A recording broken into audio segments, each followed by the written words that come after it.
Off field.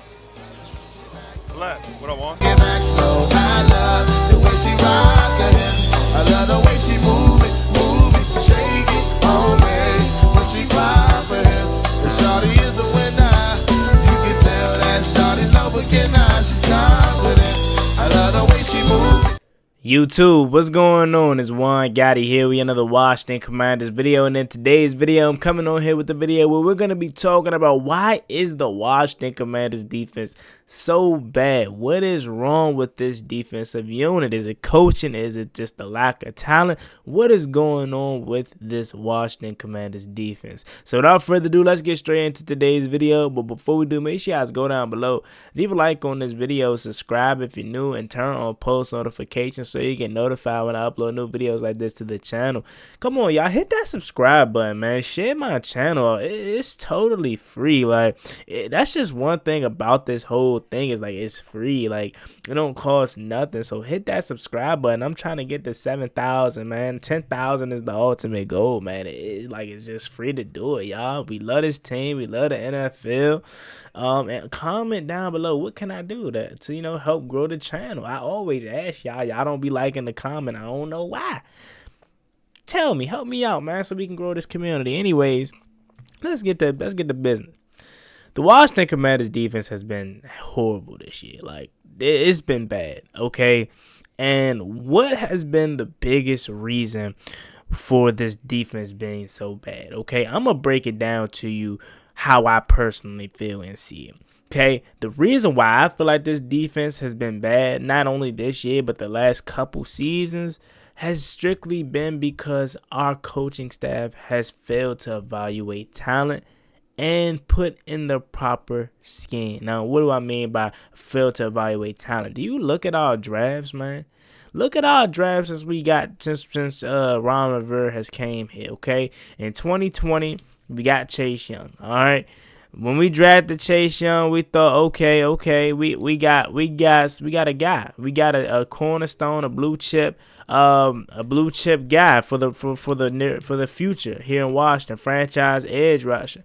How that turned out, right? That didn't turn out so well. That did not turn out so well, okay? Because we clearly drafted him, or we traded him away there, like this past trade deadline, and obviously he tore his ACL, so he did not live up to the hype, unfortunately, right? And then after you draft him, you then draft you draft Khaleke Hudson. Khaleke Hudson's mid. Like, he's not all that good either. Out of that draft, you only guy that's pretty much been the staple has been Cameron Curl. But other than that, James Smith-Williams is also a guy that's, like, cool, but he's not, like, game-wrecking. Like, he's all right, but you can do so much better than the James Smith-Williams, right? And then you go to the 2021 draft class. All right, you double up on defensive talent, you get Jamin Davis. Who's really drafting Jamin Davis if we can redo this thing over again, right? Like, we're not drafting Jamin Davis at 19. He was supposed to be a third-round pick, but we decided to reach on him just because he had the Army background, and he just blew the Washington Commanders away with his draft combine, talent, right? Or his athleticism. You draft him, you overdraft Jamin Davis at 19. And then after that, you then get Benjamin St-Juste in the third round, who I feel like has been really good for us. I know a lot of y'all don't like St-Juste. He's not the best, but I think he's a quality starting cornerback in this league, a number 2. I think he can be a number 1. It's just he has to worry about, like, he has to know how to just stop committing penalties, right? Like, that's his biggest issue is he doesn't know how to stop with his hands. But again, he's a third-round pick, so a lot of people that's on Benjamin St-Juste's back about him not being so good. He's a third-round pick at the end of the day. He's not a first-round pick. So you drafted Benjamin St-Juste in the third round, and then after that, you go ahead and then you draft Derek Forrest in the 5th round. Who, again, Derek Forrest is cool, but he's not like just this game-changing kind of guy. And I'm not saying every position has to be a game changer, but if you're not going to have a game changer at every position, you got to know how to coach these mediocre / average Joe's guys up, and we don't know how to do that. So it's a mixture of both. And then you get William Bradley King. He ain't bust a grape here in Washington, right?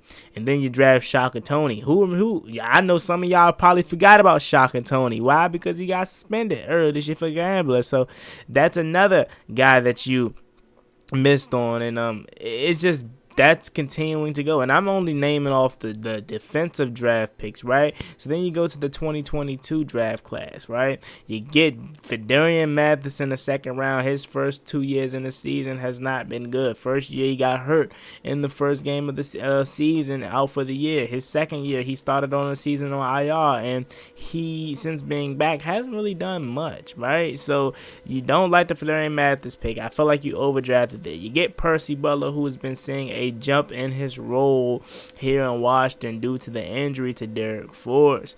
And Percy Butler, for me, he's shown some sort of potential, but he's a young pup. He's not a guy that deserves to be playing all these snaps because, again, he's a guy that is still developing and learning the ropes, and on a really good defense, he's probably a backup at best. Then after that, you draft Christian Holmes, another guy that's just a guy. Like, he's a special teamer. He's not anybody that's going to blow you away. And then you go to the 2023 draft class, and then you get Emmanuel Forbes at 16 when Christian Gonzalez is sitting right there. I understand we wanted to draft a guy that took away the ball, right? Because we lack turnovers. How's that working out for us this year? We still are not creating that many turnovers with Emmanuel Forbes. After drafting Emmanuel Forbes, so you draft a cornerback where I feel like the prototypical cornerback Christian Gonzalez right there. And I know he's hurt, but I feel like when he comes back and he's gonna be in that Patriots system, whether Bill Belichick is going to be there or not, he's going to develop into a really good cornerback. And I feel like that's somebody that we passed up on. So you draft Emmanuel Forbes, 170, it's really skinny, frail guy. And then you draft Quan Martin, where I feel like you kind of overreached because you drafted 2 DBs for what reason. And then you later come out and say these guys don't necessarily have to play their first year. Like, why would you draft 2 guys in the early rounds if you didn't have plans on playing them, because we quote unquote have a lot of guys that are in front of them? It just doesn't make sense. And then you draft KJ Henry, who now has to see a jump in action due to trading Montez Sweat and Chase Young away. And then you drafted Andre Jones Jr., another guy who's gonna have to see a high level of snaps because you traded Montez Sweat and Chase Young away. So that's just the draft part of it. All right, we're gonna break this thing down from coaching after I finish giving my draft spills. I just gave you every draft class that Ron Rivera defensively has drafted. Him, Jack Del Rio, and Mark Mayhew, all these guys have drafted all defensive players since being here. Not one defensive player, or should I say, just maybe 2, okay? Maybe 2, really 1, and Cameron Curl has been a guy that's a staple of this defense. Everybody else has been either not living up to their draft potential, or 2, just a guy, like a guy that's not going to help you be successful when it comes to creating a good defense. Now, that's the draft part of it. I felt like we did a very bad job at evaluating talent. Now, moving over to the coaching, because at the end of the day, you can draft these guys and you can find late round gems. It's all about how can you develop these guys. I felt like we've done a very poor job at developing this defense as a whole. You first started out with Sam Mills III, who clearly doesn't know how to play defensive line, never played defensive line in his life. How could he coach up guys that are twice his size, right? Then you go to the secondary coach. Chris Hurst was amazing, and then we let Chris Hurst go, and now the defensive backs are kind of struggling at times. So it's just all about, I feel like the coaching staff just failed these guys. I felt like Jack Del Rio, the main guy, the defensive coordinator, has failed to change his scheme around and adapt to what's his players' strengths. I feel like his strengths, his scheme is too bland, and he relies too much on this front four that clearly is not as good as people thought it was going to be, and that's even with Montez Sweat and Chase Young here. I felt like Jack Del Rio is outdated, similar to Ron Rivera, and we need a young, fresh defensive defensive-minded head coach that's going to be able to adapt and change his team's talent. I understand we don't have the most talented team, but I do think we could be getting more out of them if the scheme was better. Now, on the flip side of that, we just have to face reality. We don't have enough talent. We traded away Montez Sweat and Chase Young, and say what you want about them. I wasn't the biggest fans of paying them all that money, but say what you want about them. It caused teams to have to prepare for Chase Young and Montez Sweat because they still had names in the league. Whether they were living up to their specific draft pick, they still had names across the league that rung a bell. So they had to get prepared for, and at least you had a chance to potentially get home, right? But with James Smith-Williams and Casey Toohill and F.A. Obata and Andre Jones and KJ, that doesn't frighten nobody. And then you're wondering why your two defensive tackles in the middle aren't doing nothing, because let's be real, defensive tackles are the position that's supposed to be setting up these edge rushers, not necessarily being the culprit of the whole entire pass rush. Yeah, Deron Payne, he had a really good season last year, and he had double-digit sacks, but who really expected him to follow that up with yet another double-digit sack season?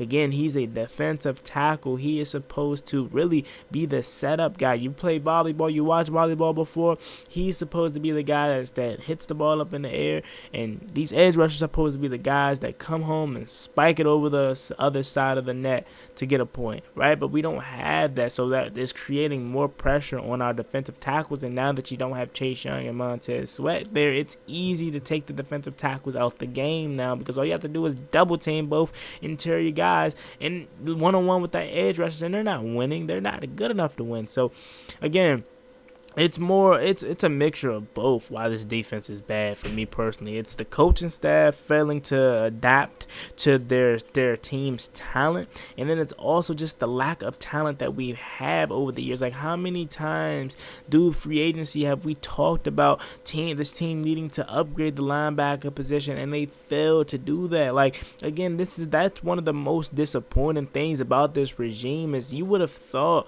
that they would have had a really good linebacker by now, but clearly not, and clearly they cannot find one, right? They don't try to find one. They just want to stay with John Bostic and Thomas Davis and David Mayo, and you get Jamin Davis, but clearly he should not have been a first round pick. You have free agency, you have David Long Jr. out there, you have so many countless other linebackers that were on the market, and you decide to not even attempt to bring them in. You're just fine with average and mediocre players all over the field, and that's just the simple fact of it. And that's why these guys need to get out of here, because there's no reason why you're in year 4 of your scheme and your team and your defense is getting worse when it should be getting better. There's no reason that you should still be having average players on majority of your defense. Like, it's cool here and there to have mediocre guys, but when you're in year 4 and you had opportunity after opportunity to upgrade this defense, you choose not to, or you choose to draft average Joes, and you don't even give them opportunities. Like, what was the point of signing Jabril Cox to the practice squad if you didn't even have a plan on potentially using him? Tell me what's in front of Jabril Cox right now that's stopping him from getting playing time, right? What's stopping him? Nothing. It's nothing in front of Jabril Cox that should be stopping him from getting an opportunity to play. Khaleke Hudson, we cried for Khaleke Hudson. I think we've seen why Khaleke Hudson doesn't get much time. Okay? Khaleke Hudson is cool. He's a guy that you can use in spots and spurts and stuff like that. But now that he's having an uptick in playing time, we've seen why he's not a starring guy. But that still doesn't mean that he can't play, because, again, I would much rather die on a hill with Khaleke Hudson and Jamin Davis in a game than I ever see David Mayo, right? I would much rather see Jabril Cox and Khaleke Hudson than Jamin Davis and David Mayo in at a time. Or I would rather see all three of those guys in really over David Mayo, right?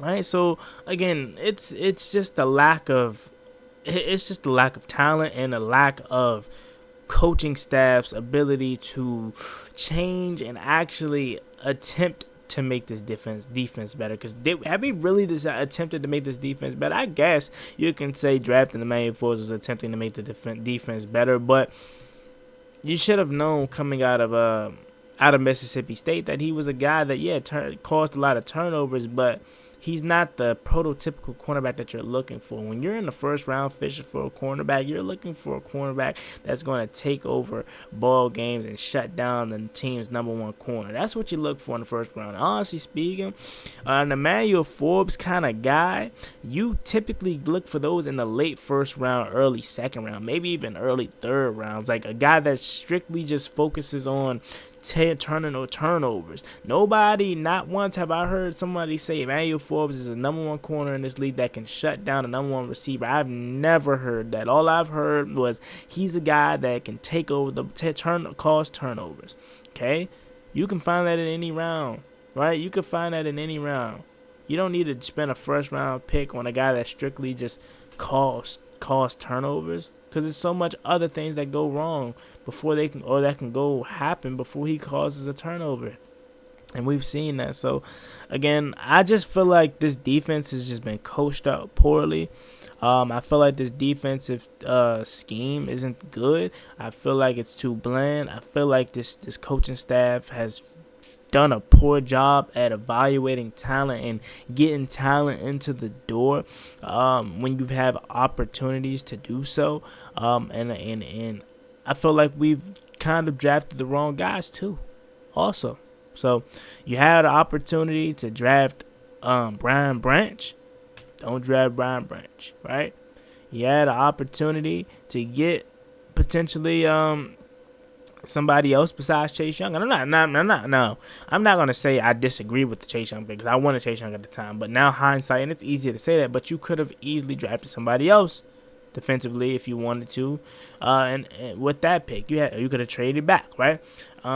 You had opportunities to get a Kyle Hamilton, right?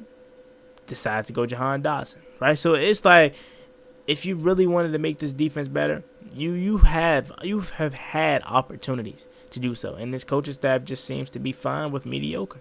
So that's the reason why I feel like the defense is bad, and why it's bad right now more so than anything else is just we don't have no talent, bro. Like, outside of Cam Curl, Kendall Fuller, Benjamin St. Juice, and the two D linemen, Deron Payne, Jonathan Allen, who are both having down years, to be honest with you, what else do we have that's really talented on that defense? That's why I'm like, look, hey, the next regime coming, I'm not even going to be mad if they wiped out everybody, fool. Like, honestly speaking, there's not one guy on this defense, again, besides the Cam Curl, that I want to keep. And Kendall Fuller. I would love to keep Kendall Fuller, too. Like, even a defensive lineman, bro, I'm like, I wouldn't even mind trying to move them guys, but we know that's not going to happen. But, hey, look, that's what I personally think. Leave your thoughts and comments down below in the comment section. Why do you feel like this defense is so bad right now? What is wrong with this defense? And what do you think the end result need to be? And how can we fix this defense? So with that being said, as always, me and boy Juan Gotti, y'all have a blessed day. Continue to be great. And hit that subscribe button, hit that like button. See y'all later. I'm out. Peace.